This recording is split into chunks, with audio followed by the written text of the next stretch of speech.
Assalamualaikum warahmatullahi wabarakatuh.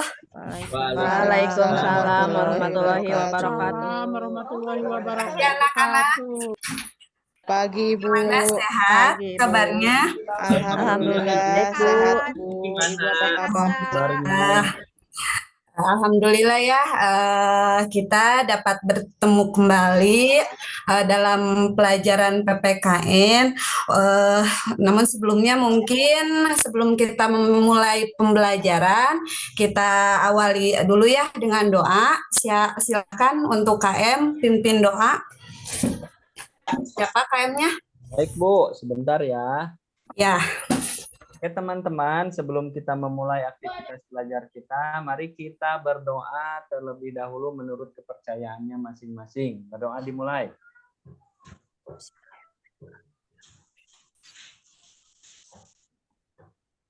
Berdoa selesai. Ya, terima kasih ya Yogi sudah memimpin doa. Selanjutnya Ibu akan absen dulu ya. Di sini mungkin ada yang tidak hadir. Yogi ada? Ada Bu. Selalu Elisa? hadir pelajaran Ibu. Ya, ya. Selalu. Eva? Ada. Lucy ada Lucy? Lucy izin Bu tadi. Oh iya. Rapat OSIS, rapat Ya OSIS rapat sama OSIS Bu. katanya. Ya, siap. Eka ada Eka? Hadir Bu. Tanti? Ada hadir, Bu. Anissa? Hadir Bu. Mia? Ya, Bu. Bahtiar ada Bahtiar? Ada Bu. Ada Bu, ada. Lucy ada Lucy? Lucy tadi rapat OSIS, Bu. Oh Izin, iya. Bu. Sama Mediani ada Mediani? Ada Bu. Iya. Berarti tadi yang tidak hadir Lucy ya, rapat OSIS. Selanjutnya mungkin di sini sebelum Ibu memulai pembelajaran, dilihat dulu ya kerapihannya, baik pakaian. Kalau laki-laki mungkin suka dikeluarin ya, itunya apa bajunya. Jadi kalau ada yang keluar dimasukkan dulu. Terus sampah-sampah mungkin yang ada di sekitar kalian pungut dulu, lalu mejanya rapihkan dulu ya supaya pembelajarannya kita enak ya, nyaman. Sudah? Siap Bu. Ya. Aku udah ganteng Bu. Iya, memang ganteng dari lahir, Yogi mah. Ya iya dah, aku mah cowok atau Bu. Iya. Halo, Bu Yogi berem. Iya, tadi pikok tapi nya. Oh enggak Bu. Biasa kalau lanjut saja ya, mungkin karena sudah rapi-rapi semuanya, kita di sini dalam pembelajaran PPKN kita lanjutkan materinya yaitu norma-norma dalam masyarakat. Kalau sebelumnya mungkin kemarin kita sudah membahas tentang kemarin ada yang ingat? Tentang perumusan dasar negara. Ya, bukan dasar negara tapi Pancasila Bu. ya. Itu ya, Pancasila sebagai dasar negara. Di situ mungkin kita sudah membahas tentang BPUPKI ya, lalu PPKI dan sebagainya ya. Nah, untuk pembelajaran kali ini kita lanjut ke norma-norma dalam masyarakat. Sebelumnya mungkin di sini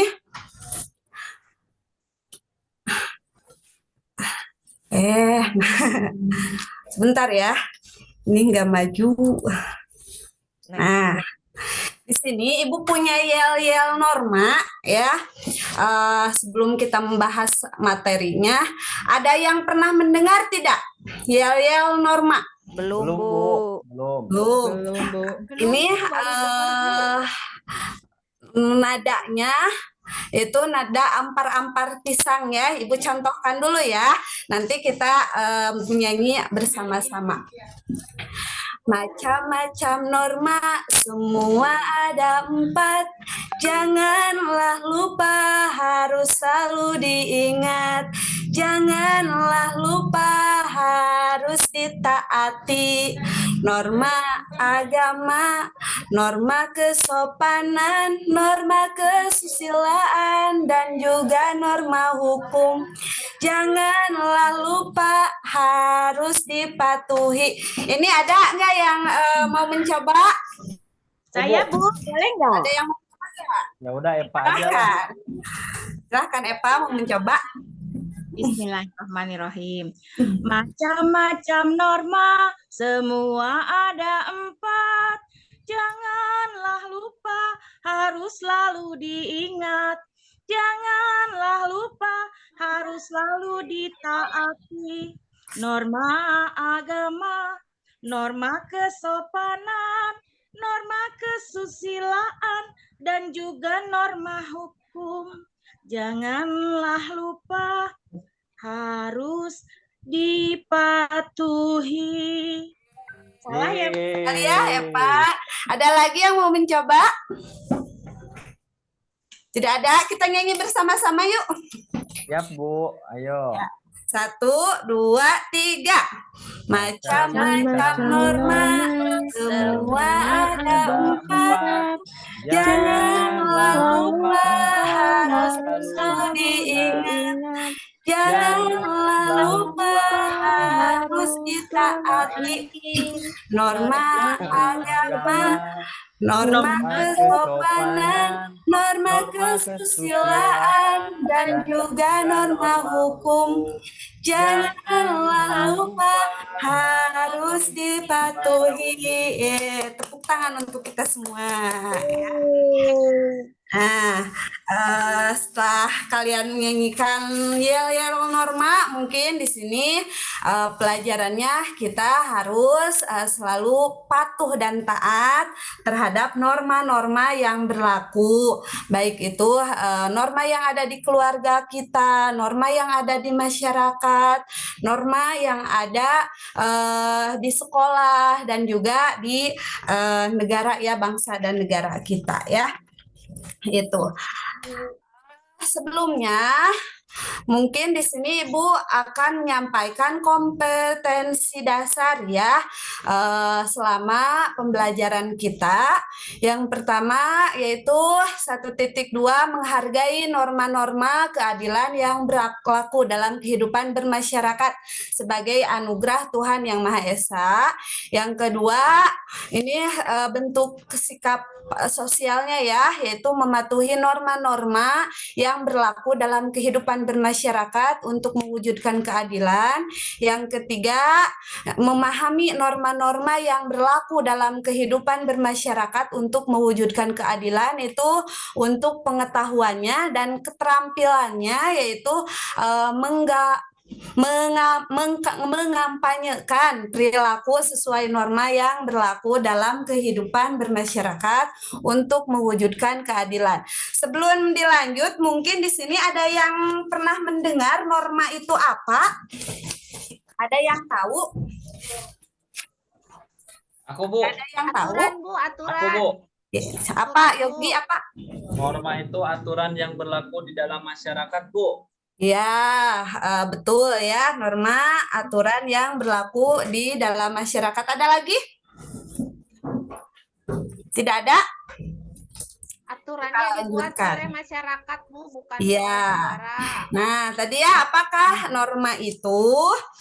Norma adalah kaidah atau aturan-aturan yang ada di masyarakat yang mengatur manusia dan mempengaruhi tingkah laku manusia dalam masyarakat. Di sini ya, karena manusia itu pada dasarnya memiliki 2 kedudukan ya, yaitu sebagai makhluk sosial dan juga makhluk individu ya, di mana sebagai makhluk sosial itu manusia itu membutuhkan siapa? Membutuhkan orang lain Bu. orang lain ya. Oleh karena itu ia akan tergabung dalam kelompok manusia yang memiliki keinginan dan harapan yang harus diwujudkan secara bersama-sama. Namun selain itu kita juga makhluk individu ya, di mana tiap orang itu memiliki perbedaan pemikiran dan perbedaan kepentingan. Kan Yogi sama Mia itu juga berbeda kepentingannya ya. Kalau ini Bu, Pemikirannya berbeda ya. Bu, kalau jomblo itu makhluk individu bukan Bu?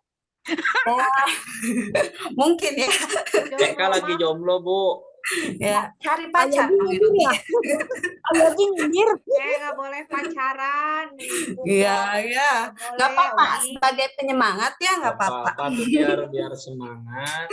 Pas di Raja 4 Iya. pacaran. Lanjut ya. Nah, di sini juga dalam kehidupan bermasyarakat, di sini perbedaan kepentingan itu dapat menimbulkan adanya perselisihan ya.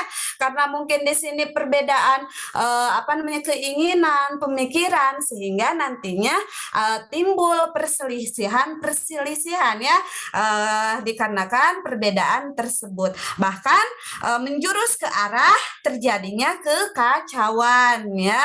Nah, oleh sebab itu, untuk menghindari adanya benturan akibat perbedaan kepentingan tersebut, diperlukan suatu tatanan hidup berupa aturan-aturan dalam pergaulan hidup di masyarakat. Ya. Nah, itu tatanan hidup tersebut biasanya disebut apa tadi? Norma. Ya. Nah, itu. Nah, norma dibentuk untuk melindungi kepentingan-kepentingan manusia sehingga dapat terwujud ketertiban dan kedamaian dalam kehidupan masyarakat. Jadi norma itu sangat penting dan harus ada ya. Kenapa? Karena kalau tidak ada norma, bayangkan mungkin akan ada banyak sekali kekacauan ya. Kenapa? Karena kepentingan tersebut berbenturan ya antar individu. Lanjut. Nah, di sini ada 4 jenis norma dalam masyarakat. Yang pertama ada apa? Norma agama, Ibu. Norma agama. Yang kedua? Norma kesopanan. Kesopanan. Yang ketiga? Kesusilaan. Yang keempat? Norma hukum. Hukum. Coba, ada yang tahu di sini norma agama itu apa? Aku Bu. Pak Yogi? Norma agama adalah sebuah aturan Ya. yang dihasilkan dari wahyu Tuhan Bu. Ya, dari wahyu Tuhan ya, yang bersumber Bu, bukan ya, dihasilkan Bu. yang bersumber dari kitab suci. Lalu norma kesopanan, ada yang tahu di sini? Selain Yogi ada yang tahu? Aku lagi aja Bu. Ya, Aku Bu. silakan. Aku. Silahkan siapa? Silahkan. Norma kesopanan itu norma yang mengatur tentang tingkah laku manusia, Bu. Ya, mengatur tingkah laku yang lahirnya dari kebiasaan ya, itu atau adat istiadat. Kalau norma kesusilaan apa? Norma kesusilaan? Kan Elisa? Iya, peraturannya hidup yang bersumber dari hati nurani, Bu. Ya, yang bersumber dari hati nurani. Kalau norma hukum satu lagi. Semangat dong. Epa mau. Ya, Epa silakan Epa. Norma hukum adalah suatu rangkaian aturan yang ditujukan kepada anggota masyarakat yang berisi ketentuan, berisi perintah, kewajiban, dan larangan agar dalam masyarakat tercipta suatu ketertiban dan keadilan. Ya, pada betul-betul ya di sini pintar-pintar. Nah, selain ada norma, nah apabila norma itu dilanggar tentunya ada sanksi ya yang berlaku.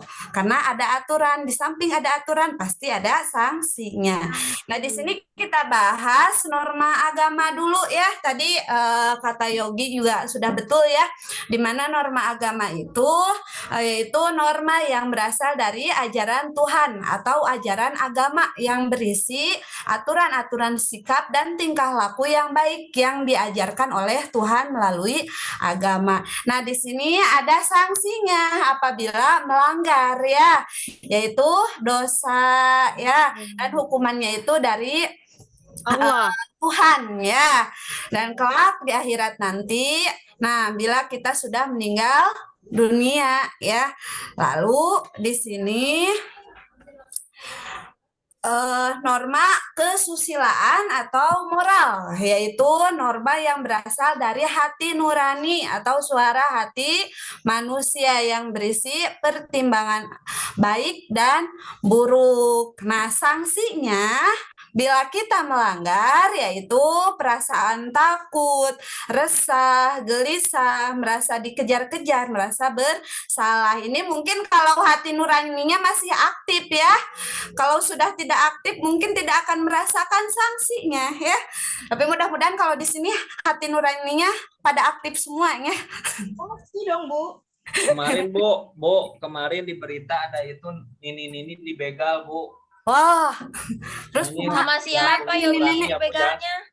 Gimana? iya. Sama siapa dibegalnya? Aku nggak lihat beritanya. Sama aki-aki lagi. Astagfirullah. Perebut Bogoheun es berenya bonbon. aki-aki kan ini Ya. ini nah. Perebut es bonbon. Yang viral mah ini yang ku pelajar teh geni. Oh Yang iya, maksud itu. saya itu bukan dibegal yang Gimana? didorong ya, Bu ya. Tuh, ayo gimana nonton berita tetara beres. Jadi saya selalu seperti itu.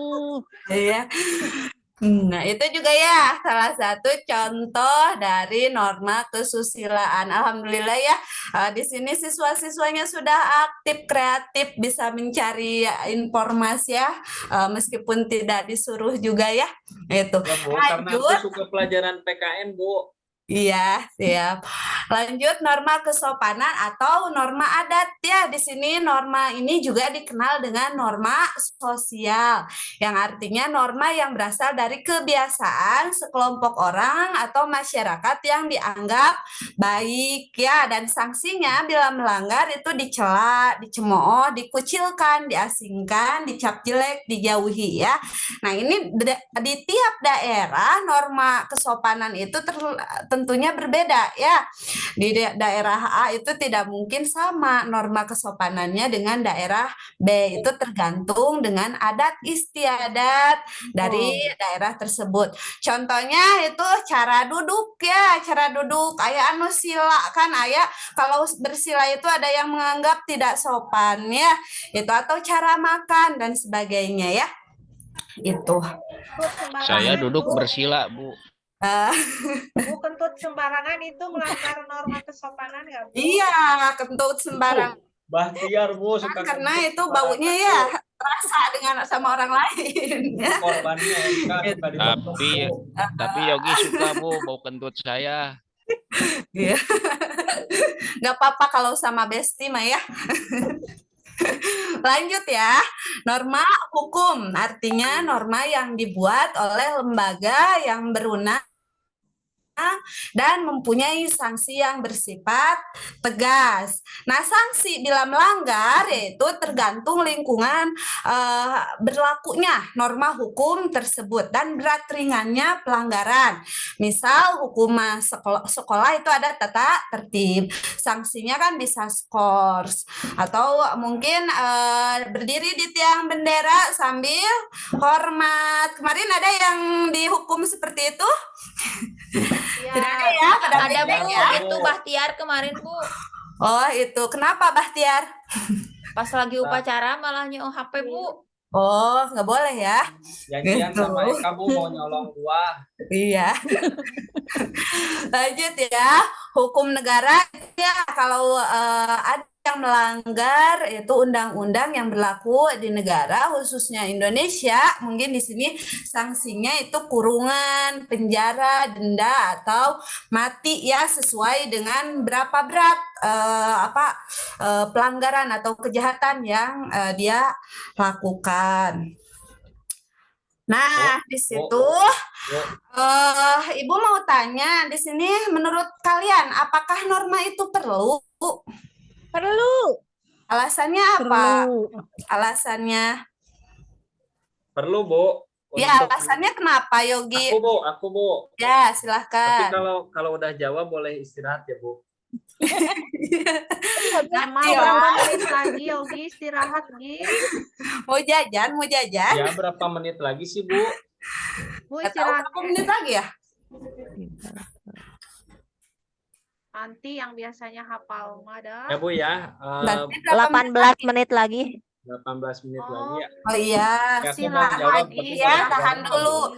Coba, kenapa kok kita perlu norma? Aku, Bu. Yogi?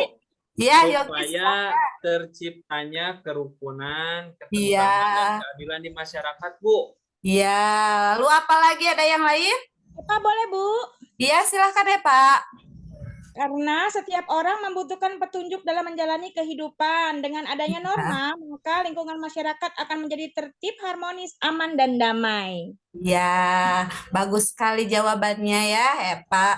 Nah, di sini ada alasan-alasan kenapa kok norma itu perlu dilakukan. Yang pertama itu kehidupan masyarakat menjadi lebih teratur dan tertib. Lalu dapat menghindari benturan kepentingan dalam masyarakat. Lalu dapat meningkatkan kesadaran masyarakat akan kedisiplinan dan ketaatan terhadap aturan. Segala kegiatan dan aktivitas di masyarakat dapat berjalan lancar, meningkatkan rasa saling menghargai, rukun, dan menghormati orang satu sama lain. Kondisi dan situasi menjadi aman, tenang, dan damai. Lalu mengurangi kriminalitas dan kejahatan di masyarakat yang membuat masyarakat menjadi jerak. Nah, di sini Ibu punya satu video, coba kalian analisis ya dan tonton videonya. Setelah itu ada LKPD yang harus kalian kerjakan ya. Di sini.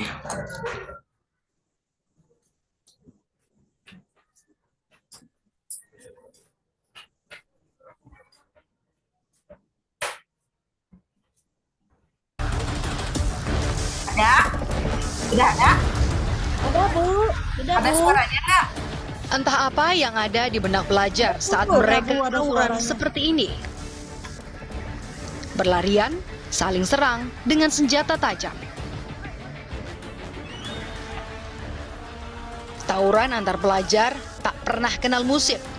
Bentrok bisa terjadi kapan saja dengan keselamatan dan nyawa sebagai taruhan.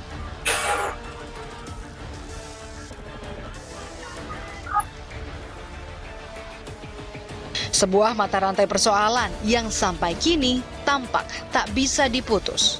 Alhasil, mengeluarkan siswa dari sekolah dipilih jadi solusi.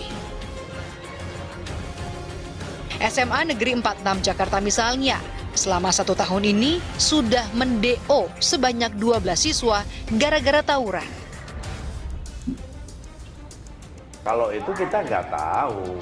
Jadi kita tidak punya datanya, tapi yang pernah sempat ramai dulu, zamannya Pak Satiri, berarti Pak Satiri, Pak Handoyo baru saya. Waktu itu satu bus kalau tidak salah, kalau nggak salah Metro Mini itu, satu Metro Mini kelihatannya mau nyerang ke sekolah lain, dia masuk ke ini apa namanya Polsek Taman Puring, semuanya dikeluarkan. Sepanjang 2017 ini tahun ini. Berapa ya? Ya mungkin hampir 12-an mungkin ya. Laki-laki semua berarti ya, Pak? Ya umumnya laki-laki.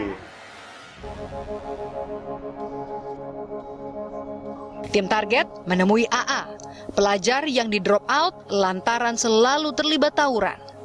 Sebelum dikeluarkan, AA adalah siswa kelas 12, sebuah sekolah kejuruan di Jakarta Timur. Tahun 2016 lalu, pihak sekolah mengeluarkan AA di pertengahannya menempuh pendidikan kelas 11 SMA. Tapi kan Mas cerita ke saya kalau Mas ini sudah di drop out ya? Iya, Nah, keluarga di rumah seperti apa? ya nggak enak aja gitu. Tanggapan orang tua pas Mas tahu di drop out dari sekolah apa Mas? Pasti sedih lah pas anaknya keluar gitu. Marah nggak? mau marah gimana ya? Nggak enak juga. Kepada kami, AA yang masih berusia belasan tahun ini mengaku ingin menjadi seorang pilot.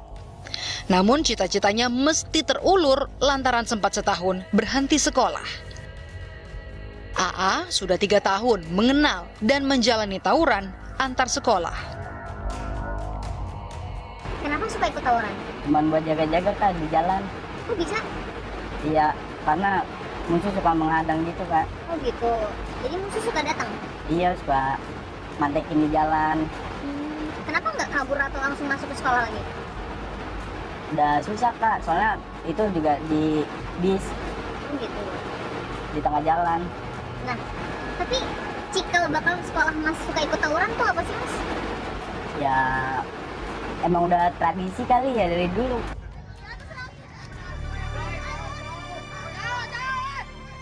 Bisa ala terbiasa. Tidak ada rumus khusus saat melakukan tawuran.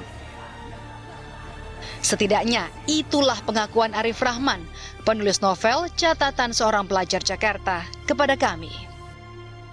Novelnya bercerita tentang kisah nyata tawuran pelajar Jakarta tahun 1995 hingga 1996. Diangkat dan ditulis dengan pendekatan gaya bertutur oleh sang tokoh utama bernama Setio. Kenapa bisa sampai sedalam ini gitu loh persoalannya? Ini kan dalam ya. Sampai menghilangkan nyawa itu bukan persoalan yang sederhana sebenarnya. Nggak mungkin hanya karena nama reputasi, nama basis, tiba-tiba kita bisa membunuh orang.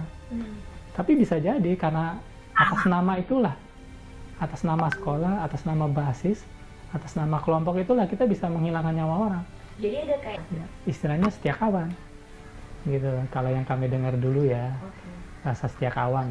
Lu mana setia kawannya sama teman lo diganggu, lu diem aja. Teman lo dipalak, lo diem aja, kan gitu. Rasa sepenanggungan menjadi sebuah mitos ikatan yang terus dipupuk turun-temurun, bahkan oleh para senior maupun alumni. Juga mungkin ada kaitannya dengan reputasi sekolah gitu kan. Anak basis membawa semua identitas sekolahnya gitu kan. Jadi ada masa lalu yang belum selesai. Ada masa lalu yang belum selesai gitu.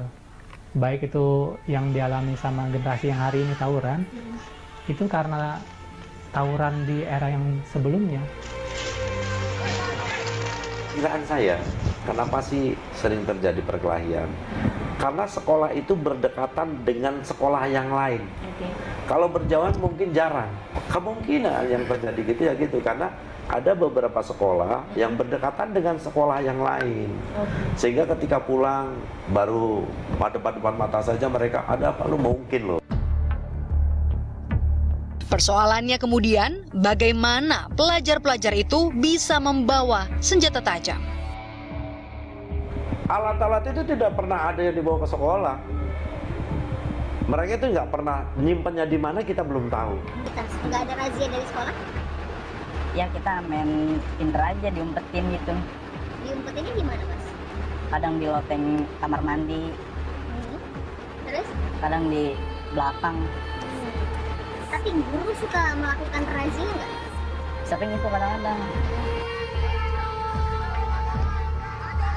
Memutus mata rantai tawuran antar pelajar bukan hal yang tak mungkin.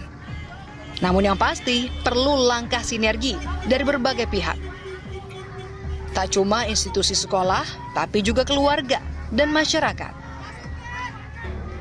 Bisa, asalkan semua bekerja sama, semua terpadu. Prinsipnya jangan sampai ada anak-anak berpotensi menjadi korban dan menjadi pelaku.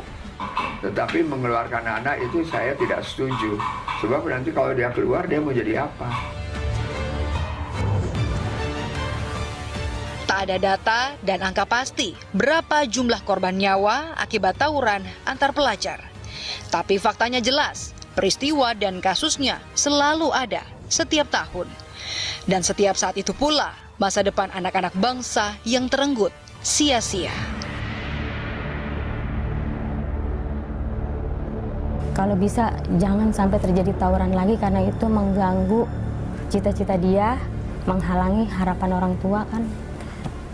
Jadinya bikin hati orang tua khawatir terus kan kalau sampai terjadi tawuran kayak gitu. Nanti bakalan jadi korban lagi nggak ada habis-habisnya.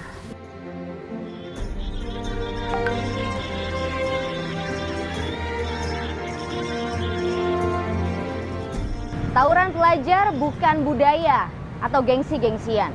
Perlu solusi dan kebijakan yang serius dari para pemangku kepentingan. Jangan lagi ada nyawa pelajar yang melayang karena tawuran. Udah ya, ini. Ibu nonton lagi, Bu. Nonton apa, drakor? Ya. Siap nanti ya. Nah, setelah kalian menyimak video yang tadi, itu apa isinya video tadi? Tawuran, Bu. Tawuran ya, tentang tawuran. Bahkan itu sudah menjadi turun-temurun ya. Tawuran tersebut itu sudah jadi budaya mungkin. Dan itu kan ada juga kan sanksinya ya. Ada sanksi terhadap si pelaku tawuran tersebut. Tadi apa sanksinya? Sanksinya dikeluarkan, Bu. Ya, dikeluarkan dari sekolah. Cita-citanya pun mungkin juga tidak terlaksana ya, karena dia juga sama mempunyai cita-cita. Tapi karena kejadian tersebut mungkin cita-citanya hanya sekedar cita-cita saja ya. Itu. Nah, di sini Ibu ada pertanyaan-pertanyaan yang harus kalian buat ya dengan kelompok yang sudah kemarin dibentuk ya. Jadi kalian diskusikan jawaban dari pertanyaan-pertanyaan yang ada ini, yang nantinya Ibu bagikan ya LKPD-nya tentang pertanyaannya. Nah, nanti minggu depan kalian presentasikan jawaban-jawaban yang sudah kalian diskusikan dengan teman-teman kalian ya. Ini yang pertama, apa tanggapan kamu tentang video tersebut yang tadi ditayangkan ya? Yang kedua, apa yang menyebabkan terjadinya peristiwa tersebut? Yang ketiga, jelaskan mengapa dalam kehidupan masyarakat masih terjadi peristiwa tersebut. Yang keempat, jelaskan bagaimana cara mengatasi agar permasalahan tersebut tidak terulang ya. Itu. Karena mungkin ini waktunya berapa menit lagi? 5 menit lagi, Bu. 5 menit. 5 menit lagi ya, sebentar lagi. Mungkin yang tadi LKPD-nya itu kalian bisa kerjakan di rumah atau kerja kelompok ya. Siap-siap saja nanti antar kelompok itu mempresentasikan hasil diskusi yang sudah kalian buat ya mengenai LKPD yang tadi Ibu sudah jelaskan ya. Untuk LKPD-nya jelas, ada yang ditanyakan atau tidak? Sudah cukup jelas? Bu, sudah jelas, Bu. Nah, kalau sudah jelas, kita refleksikan dulu ya pembelajaran yang sudah kita lalui selama beberapa menit ini ya. Yang pertama, menurut kalian apa manfaat yang diperoleh dari mempelajari pengertian norma dan macam-macam norma bagi kalian? Yang kedua, pelajaran sikap apa yang kalian peroleh dari proses pembelajaran yang telah dilakukan? Yang ketiga, apa rencana tindak lanjut yang akan kalian lakukan? Nah, di sini dari ketiga pertanyaan ini ada yang mau menjawab? Ada yang mau mencoba menjawab mungkin?